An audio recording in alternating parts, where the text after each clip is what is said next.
नारद जी का इंद्रधुम्न आदि को योगी संभर्त जी के पास भेजना।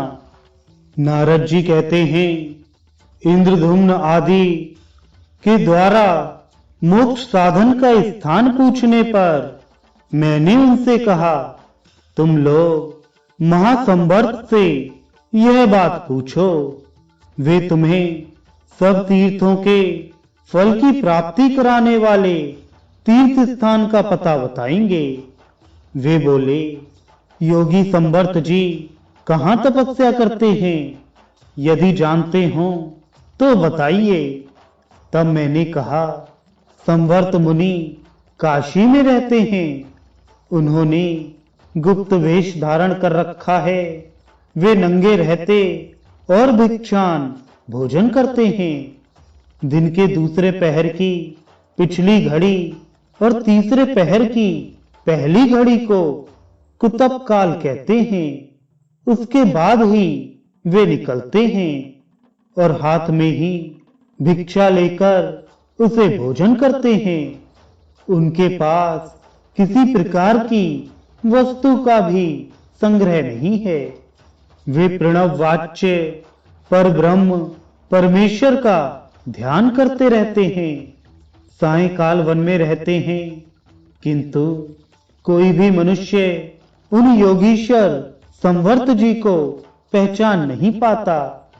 ना पहचानने का एक कारण भी है, उन्हीं के जैसे वेश और चिन्ह धारण करने वाले दूसरे लोग भी वहां रहते हैं। मैं एक ऐसा लक्षण बतलाता हूं जिससे तुम लोग संभर्त जी को पहचान लोगे। रात को उस चौड़ी सड़क पर जो नगर के मध्य से होकर निकलती है, तुम लोग एक मुर्दा लाकर जमीन पर इस ढंग से रखना जिससे दूसरों को उसका पता ना चले और स्वयं उससे थोड़ी ही दूर पर खड़े रहना। जो कोई भी उस भूमि के निकट तक आकर सहसा लौट पड़े, वही संभर्त है। ये मुर्दे को शल्य समझकर उसे लांघकर नहीं जाते। यह एक संशय रहित पहचान है। इस प्रकार जब संभर्त जी मिल जाएं, तब विनीत भाव से उनकी शरण में जाकर उनसे अपनी इच्छा के अनुसार प्रश्न करना। यदि वे पूछें, मेरा पता किसने बताया है, तो मेरा नाम प्रकट कर देना। मेरी बात सुनकर उन सब ने वैसा ही किया।